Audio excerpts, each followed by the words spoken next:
Uşağın psixoloqu deyir ki, oğlunuzun ata diqqətinə ehtiyacı var. Oğlunla niyə maraqlamırsan? Get söhbət elə də uşaqla biraz. Valla sən niyə məktəbə gedimsən? Nə məktəb? Mən 5 ildir məktəbi qurtarmışam. Uşağı harasa apar, bir yerdə nəsə eləyin. Gəməklə futbol oynayaq. Xoşum gəlmir futboldan. Gedək kebab yeyək. Mən vegetarianım. Kinoya baxaq. İş görürəm, vaxtım yoxdur. Maraqlan gör, uşaq neçə gündür niyə ağlayır? Bravo, sən neçə gündür niyə ağlayırsan? Nə dərdin var sən? Yox, niyə ağlayım ki? Prosta kompüterə baxanda gözlərim yaşarırdı. Uşaq bilməlidir ki, atası var. Valla, nə dərdin olur olsun, bil ki, atan ölməyib. Yo, ölüb.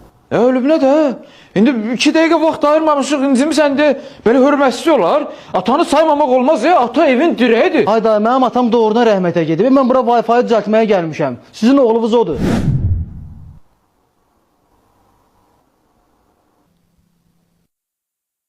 Valla, sən niyə məktəbə gedimsən? Yenə türmə, yenə qazamat. Ay bırak, yaxşısı azadə həyat. Ay bırak,